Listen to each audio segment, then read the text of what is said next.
Amazing audience, we are live. I always love to do this. Where am I at? You're in Toronto. Right, Yeah. exactly. Oh, so you're in an area called, well, it's just outside the Annex area. Okay. And in Toronto, even more identifiable, just outside Little Korea. Okay. So, a lot of Korean restaurants and families around here. Yeah, yesterday we had some amazing, that wasn't Korean, that was Chinese, wasn't it? Amanda doesn't know. It was good, eh? It was good. Yeah. It was good. Yeah. Well, amazing audience. We are live with Thom Ernst, right? Not Tom, not to be mistaken with Tom. It's Thom, Thom Ernst. And Thom is an amazing guy. He was on the podcast. We had an amazing conversation. I remember when we did have that conversation, he was lying down, so it's good to have him sitting up right now. Yeah. Right? But he's a podcaster, and he'll fill us in with so many other things that he does too. Yeah? So, Thom, again, it's a great pleasure. It's so good meeting you face to face. Yeah. Yeah. You're better looking than I thought you would be. You're actually better looking as well. I'm having a good day. Oh. That's all. So what's up in your world? Amanda, could we get him a bit more in the shot? Yeah, because having more of him is, There we go. Yeah. What's up in my world? Yeah. Well, I think I was talking to you about my book last time. Yes. And it's progressed really nicely. I'm on really the final stages. No, you said 11 times you've written over this thing, so... So it's probably like 13, 14 now. All right. Yeah, since then. And now I expect another, not a rewrite, but another run at it. Yeah, okay. Another edit at least. I got an agent, which was really good. And as a matter of fact, I got it the day you called. Oh, really? Yeah, the day you called to say you were in Toronto, or at least in Canada. And where are you staying? You're staying in Orangeville? We've been in 3 locations, Hamilton, London, and tonight Oakville. Oakville, okay, yeah. So the book's going nicely, and I'm looking forward to whatever that reaps. Mm-hmm. Now, the name of the book was what? The Wild Boy? Good for you. Yeah? The Wild Boy of Wabamek. Yeah, that's the name I could remember, the Wabamek. Wabamek. Wabamek, okay. Yeah, it's actually, it's probably an indigenous name, a native Indian name. Okay. And it's where I was born, up in a small town, Ontario. Yeah. Are you guys going to get a chance to go up north? No. So one of the things with what we're doing is not really attractions unless we get to pass by. So it's really challenging to see beauty and have to pass it by, but the beauty identified in this is really you and the conversation with you. So that's and the focus. Others like me. Exactly. So are you going to Ottawa at all? No. Okay. After Oakville, we head to probably Syracuse and then Pittsburgh. So we're back into the States. Well. And then we're back on Vancouver probably later in the month. Okay. Yeah. Good luck in the States. So you have the book, right? Tell us about the podcast. Where is that going? Okay, we're on a hiatus right now for the summer because my wife and daughter and I are traveling, and my co-host Louis Maroney, who just moved in 2 houses down here. Wow. So after 20 years, you picked up this guy. He's a co-host. I know he's coming right here to live. Yeah. Wow. Yeah, we didn't even know that. I just happened to be driving by and his window was open. I saw him at his computer. I went, Louis, what are you doing? And he said, I just moved here. So the podcast is based somewhat on the TV show I used to do. And I used to do a TV show where we showed 2 films, and we would try to find some kind of connection, whether it's a social connection, an artistic connection. So, for example, let's say I showed Cool Runnings, and trying to think of another sort of Trinidadian type of themed film. What did you say, Amanda? Did you say something? Okay, my apologies. I did this. That was it. Cool Runnings, Trinidad, let's do American. Okay. So, American Gangster. Okay, American Gangster. Okay. Right. So then the theme would be, I don't know what the theme would be in that case. I'd have to look at the 2 movies, pair them together. And then I would try to find as many people involved with the film go to Los Angeles, interview them. So let's say I got to interview Denzel Washington, and who else was in that movie? Was Russell Crowe in that film? American Gangster. Yeah. He might have been. I think so. I think he was. Yes.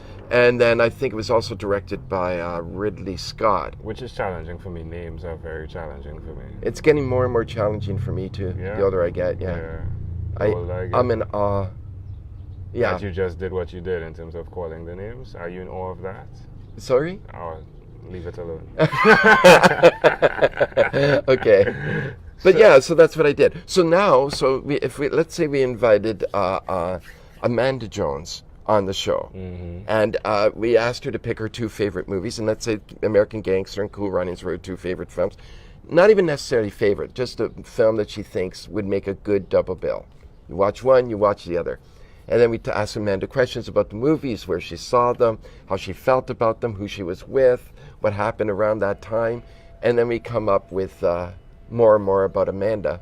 I love that. Yeah. Yeah, it's insightful. What do you love about it the most, doing that? Well, first of all, I love talking to people. I absolutely love talking to people, especially when the conversation's being recorded. Yeah. I don't know, there's something about that we're because people are generally on their best behavior then, and also they're also more thoughtful then. They take more time in saying what they want to say. Yeah. That's what I like about it, because I get a certain honesty about the person. I still get to interview the person as if I was doing a talk show, general talk show, but I use my expertise, which is cinema, to get to that. What's the name of the podcast? This Movie's About You. And the website for the podcast? thismoviesaboutYou.com. Sweet. I think. Yeah. I don't. That's where we need Lewis. That's where we need Lewis on Is this. Lewis younger than you? Or Yes, he's younger. He's like 20 years younger than I that am. helps. Yeah, That definitely helps. Good. And he's a move. ladies' man. Oh, really? Yeah, yeah. Charismatic. Very charismatic. Okay. Yeah. Sometimes I think, oh, he should be the host. And I think sometimes he thinks so too. Yes.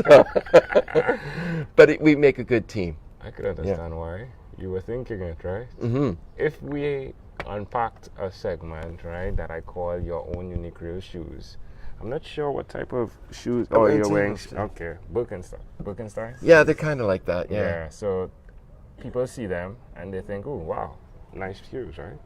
Not usually, but, but okay. Yeah, they don't look too good, right? But they're very comfortable, right?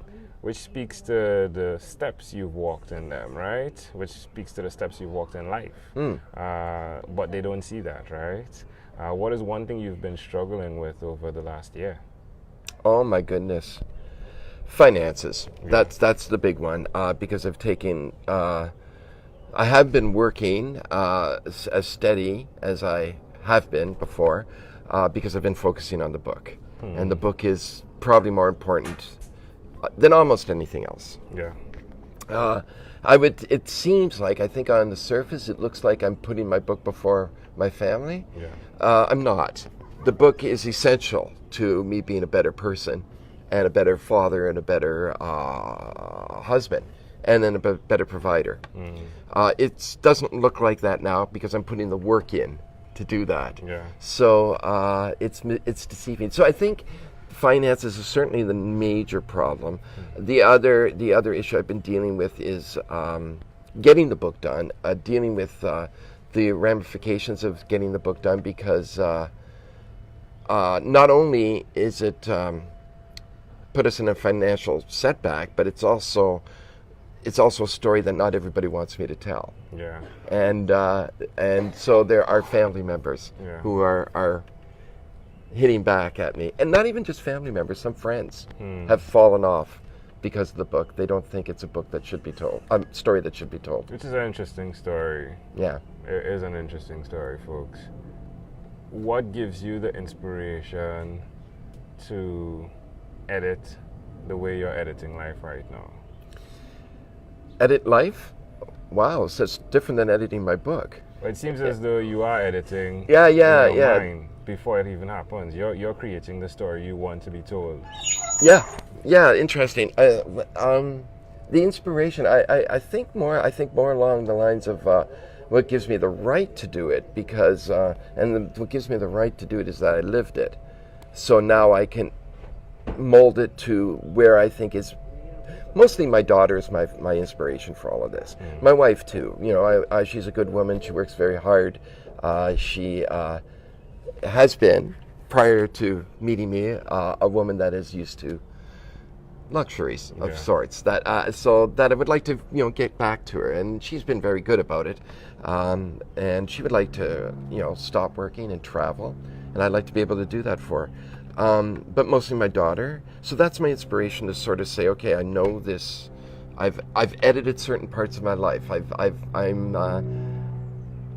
not working full time at in a place where I don't want to work just to get money in. Yeah. Because that would not make me happy, and an unhappy me would resonate. Is this what you mean? Yeah. Because I think I have edited. I think it's an interesting concept. Editing your life. I've never thought of it before. That's what you're doing, it would seem. Some people aren't aware that the choices they're making now, or even if they're aware, they do not want to be aware. However, you are not just aware, you're sharing while you're there. You're not waiting until you get the book published and all is well to say, I had challenges with my finances. You are doing it all the way through, which I believe is actually a better format, because people can walk alongside you, which is really, really, really great.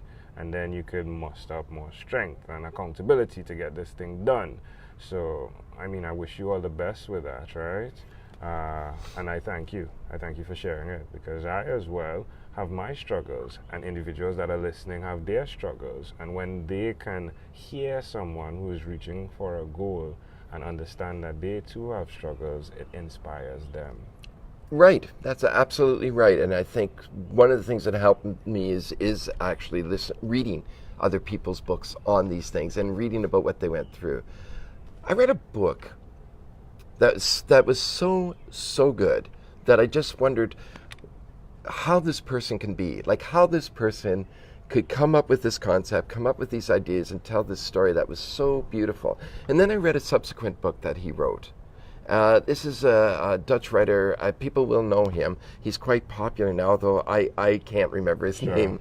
And he wrote a series of books about being a writer that actually made him very, very hugely popular. He wrote 6 parts. And the part about him struggling to be a writer is after he wrote this book that I think is perfect. And all I could think of while reading it was, you mean you wrote this book, it was published, and you still weren't catapulted to the stratosphere? You had to do something else to follow up. And I found that amazing, just like I found it amazing that Johnny Cash, the singer, had so many hits, and still lived in a trailer, with not Willie Nelson, but one of those dudes that he. It doesn't line up, right? It doesn't line up. You go, wait a minute, I was watching you on TV, I was listening to your music. Meanwhile, this is going on. Yeah, this is going on in your life. However, we don't know if one thing fueled the other. Yeah. Who is to say? Somebody said to me once, because I'm working right now at a place that is good, I enjoy it, but I do think it's beneath my experience, which is tough to say, because I don't want my coworkers to think I think I'm better. I don't think I'm better than them. I just think I'm working door and selling tickets at a comedy club.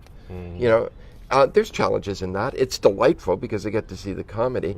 But I was complaining to somebody. I was going, all I'm doing is selling tickets and we're showing people where to sit.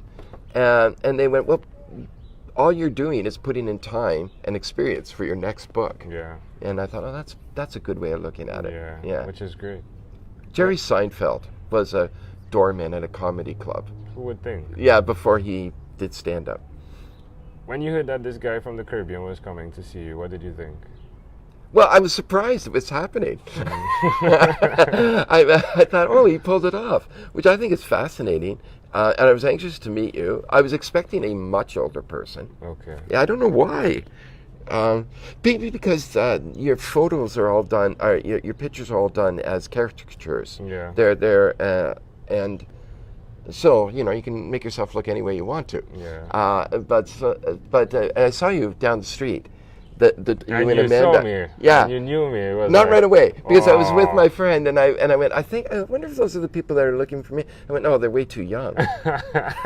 They're way too young. But that's happening often though. Like yesterday, the guy we went by, like he gave an address. We were passing by his address, right? And Yeah. he just happened to be outside at the time, Bo. And Bo, we just saw somebody do this, right? Yeah. It was Bo.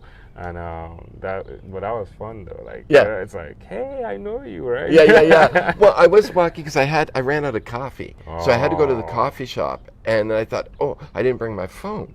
So if you come while I'm gone, what I'm going to do? Missed you. Wow. So I'm watching all the cars go by, and saying, is that them? No, that's not them. And then what do I yell? Do I yell, Angel? And then they go, what? Then they think I'm some crazy guy. But what are you most excited about right now? I hate to sound repetitive, but my book right now, it is really, I've been wanting to write this since I was a young man. It's going to be great. I hope it is. Yeah. The second thing I'm excited about is, and maybe equally so, is my daughter's progress. She's now in a band that she and two friends started. Right. So there's three girls, they're 12 and 11, and my daughter's the drummer. They've written 4 or 5 songs. They're good songs. Yeah. They call themselves Catnap All right. with a K. They could have come up with the name for a band before this was Blood-Sucking Vampire Cats. Yeah, well, they improved. That's a better name. You think so? Yeah. I think Catnap is pretty cool. I like Blood-Sucking Vampire Cats. But they have 5 songs they wrote that are on iTunes. They're going to be on iTunes. Yeah. And they did 2 performances, one in a bar and one in a Ontario Place, which is a attraction center. Raving reviews? From me. Okay. Yeah. Nobody's reviewed her professionally yet. Okay. So. It'll come. Oh, she's good. Like Okay. the song, and she describes it as a feminist, punk, hard metal punk band. Wow. Feminist hard metal punk band. Yeah. Yeah. Interesting. And some of the songs are melodic. They have one song called Feminism, which is really good. Yeah. And so I'm glad to see that she's politically, Aligning herself. aligning herself. I don't know if she understands everything completely yet. But that's another conversation. It's for another sure. conversation. But Yeah. you have kids, you know. I do have an 8 and 4-year-old, but I mean, even in the midst of just before we close off, amazing audience, like just in the midst of the conversation of understanding as a child and what you went through when your house was burned down, right? Yeah. Or the apartment complex. A house. Okay. Yeah. The house. Yeah, it's fascinating because you did understand, right? Somewhat in hindsight. what was Hindsight, going yeah. on. Yeah. Because I wasn't alive then. I was in my mom's belly. But my sister was alive. And she died. She died, yeah. Yeah. So it's interesting. So I look forward to hearing more about the book. I'm really excited. Yeah. Put me down when you're doing the pre-release, please. I will. All right? I will. Maybe I'll have to have my agent invite you up to do the introduction. It sounds great. Yeah. Do that. So I'll be here. So, my friend, we've gone past our 12-minute segment, but it was really a great conversation, and I enjoyed it tremendously. Thanks for inviting us to your home, and thank you for being all that Thom Ernst can be. Oh, thank you, my friend. Nice You're to meet you, welcome. Angel. Same here.